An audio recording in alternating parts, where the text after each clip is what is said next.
વિદ્યાર્થી મિત્રો પ્રકરણ 4 એમાં આપણે મૂળભૂત ખ્યાલ મેળવવાનો છે બેઝિક ફોર 4.1 and 4.2 હિયર અહીંયા સૌથી પહેલા જોઈએ તો આપણા ચેપ્ટરનું નામ છે દ્વિઘાત સમીકરણ દ્વિ એટલે બે ઘાત એટલે ઘાત જે સમીકરણના અંદર બે ઘાત હોય એને દ્વિઘાત સમીકરણ કહેવાય તો સૌથી પહેલા આપણે જોઈશું ax² + bx + c આ દ્વિઘાત બહુપદી છે પ્રકરણ 2 માં શીખ્યા ax² + bx + c દ્વિઘાત બહુપદી છે પણ શરત હોવી જોઈએ a બરાબર નથી 0 જો a નું મૂલ્ય 0 હોય તો આ પદ 0 થઈ જાય એટલે દ્વિઘાત બહુપદી ન રહે આ દ્વિઘાત બહુપદી છે જો આ દ્વિઘાત બહુપદી ax² + bx + c બરાબર 0 લઈએ તો આ દ્વિઘાત સમીકરણ બને જ્યાં a બરાબર નથી 0 abc અચળ છે abc કેવા છે અચળ પદ છે સમજો બરાબર x ની બે ઘાત છે દ્વિઘાત બહુપદી છે શરત a બરાબર નથી 0 પણ દ્વિઘાત બહુપદી છે અને અહીંયા ax² + bx + c બરાબર 0 આ દ્વિઘાત સમીકરણ છે દ્વિઘાત સમીકરણ છે પણ એમાં કન્ડિશન a બરાબર નથી 0 a બરાબર નથી 0 abc અચળ પદ છે અહીંયા જોઈએ તો સૌથી પહેલા આપણે ચેપ્ટર નંબર 2 માં શીખ્યા આ ચેપ્ટર નંબર 4 માં છે આ દ્વિઘાત બહુપદી છે બરાબર 0 લેશો તો દ્વિઘાત સમીકરણ બનશે કન્ડિશન a બરાબર નથી 0 એક બીજું બી તમને એક્સ્ટ્રા બતાવી દઉં કે ax + b આને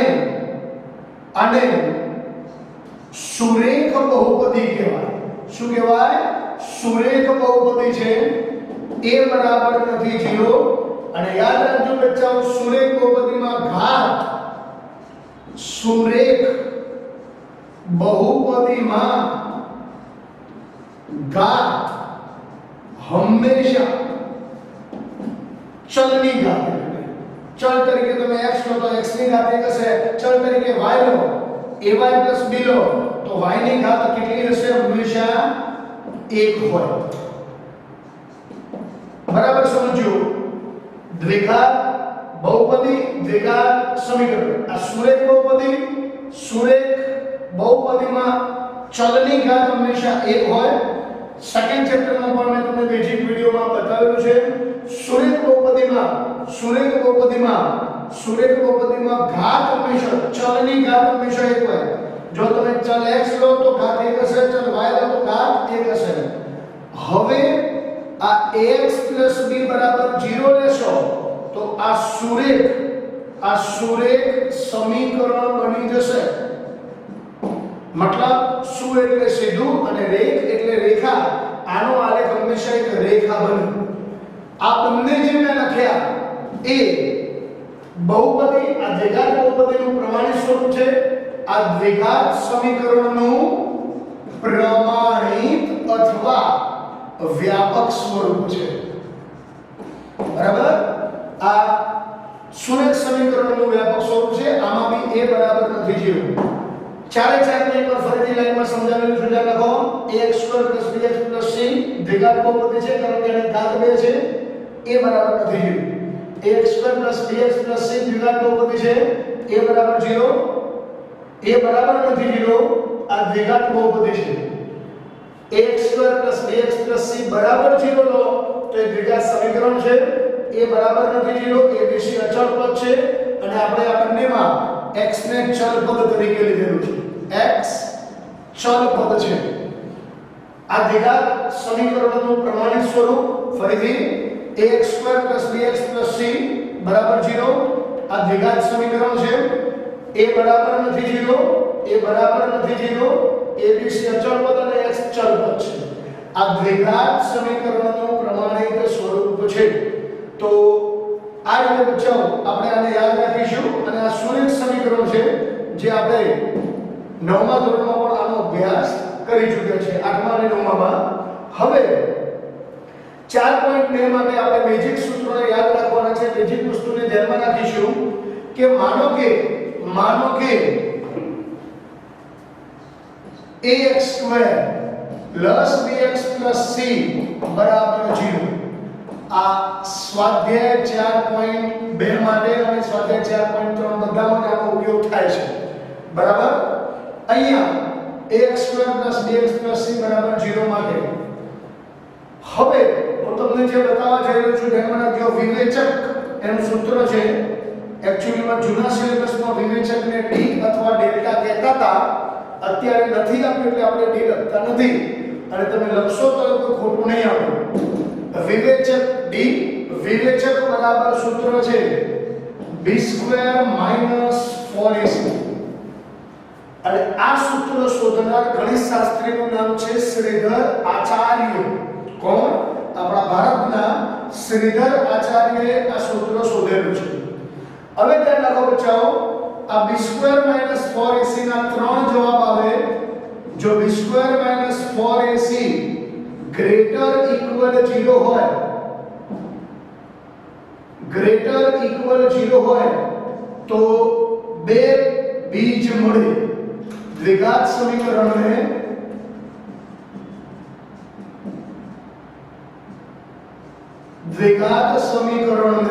આપણે અહીંયા ઇક્વલ નહીં રાખીએ. b² - 4ac ગ્રેટર ધેન 0 હોય એટલે કે આનો જવાબ જો ધન આવે તો દ્વિઘાત સમીકરણને બે ભિન્ન બીજો મળે. મતલબ x બરાબર -b plus minus √b² - 4ac upon 2. પહેલા આને બરાબર મગજમાં ઉતારો. જો b² - 4ac નું મૂલ્ય ધન આવે તો આપણને બે ભિન્ન બીજ મળે. વિવેચક b² - 4ac નું મૂલ્ય ધન આવે તો આપણને બે ભિન્ન બીજ મળે. વિવેચક b² - 4ac નું મૂલ્ય ધન આવે તો આપણને બે ભિન્ન બીજ મળે. x is equal -b plus minus √b² - 4ac upon 2. x is equal -b plus minus √b² - 4ac upon 2. હવે બે ભિન્ન બીજ કેવી રીતે બચાવો? તો તમારે પહેલા વેલ્યુ મૂકી દેવાની. છેલ્લા સ્ટેપમાં x -b plus અહીંયા જે વેલ્યુ હોય તે એનું સામૂહિક કર્યું એટલે b² - 4ac upon 2a. અને બીજું બીજ છે x બરાબર -b minus √b² - 4ac upon 2. બરાબર. હવે જો b² - 4ac નું મૂલ્ય ધન આવે તો બે ભિન્ન બીજ મળે. આ રીતે આપણે આને છૂટા પાડ્યા છે. બરાબર. આપણે આને છૂટા પાડ્યા છે. હવે બીજું મેં પહેલા અહીંયા ઇક્વલ કરેલું, આપણે એને જરા છૂટું લખીશું. જો b² - 4ac બરાબર 0 આવે, b² - 4ac નું મૂલ્ય વિદ્યાર્થી મિત્રો 0 હોય તો દ્વિઘાત સમીકરણને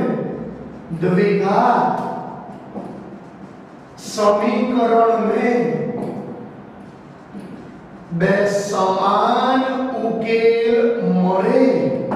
કેવી રીતે બચાવો? જો x બરાબર એનું એક નાનકડું સૂત્ર થાય b - b upon 2.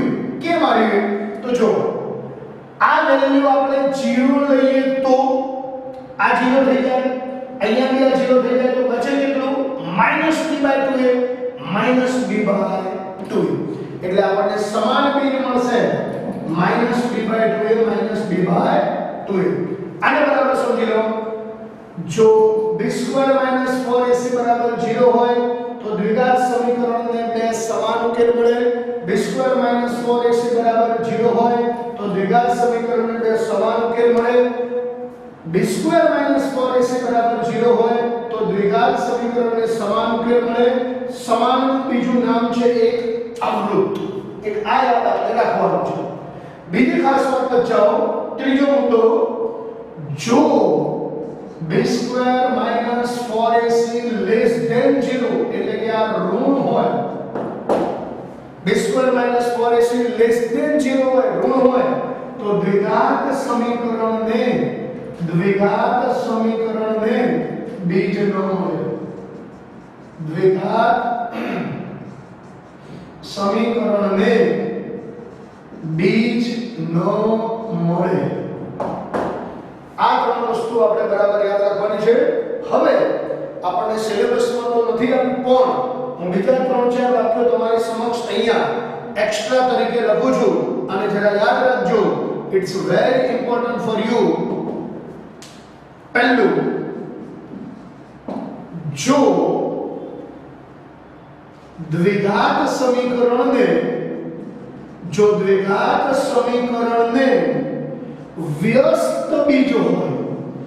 વ્યસ્ત બીજ હોય તો a બરાબર c થાય. એટલે કે a નું મૂલ્ય અને c નું મૂલ્ય સમાન હોય. આપણે જે આ દ્વિઘાત સમીકરણ છે a અને c નું મૂલ્ય જો સરખું હશે તો તમને બે વ્યસ્ત બીજ મળશે. એક બીજ 1/3 મળે તો બીજું બીજ 2 હશે. જો a બરાબર c હોય તો આવું પરીક્ષામાં પૂછી શકે છે. આગળ બીજું, જો દ્વિઘાત સમીકરણને વિરોધી બીજ હોય તો b બરાબર 0 થાય. જો દ્વિઘાત સમીકરણને વિરોધી બીજ હોય તો b નું મૂલ્ય 0 હશે. ઉદાહરણ તરીકે, જો એક બીજ 25 આવે તો બીજું બીજ ઋણ 25 આવે. એક બીજ 4 આવે તો બીજું બીજ ઋણ 4 આવે. એક બીજ વર્ગમૂળમાં 3 આવે તો બીજું બીજ માઈનસ વર્ગમૂળમાં 3 આવે. બરાબર? તો આ બે વસ્તુને ધ્યાનમાં રાખવાની છે. Okay, thank you friends. Enjoy this basic part. It is very important for us. Thank you very much.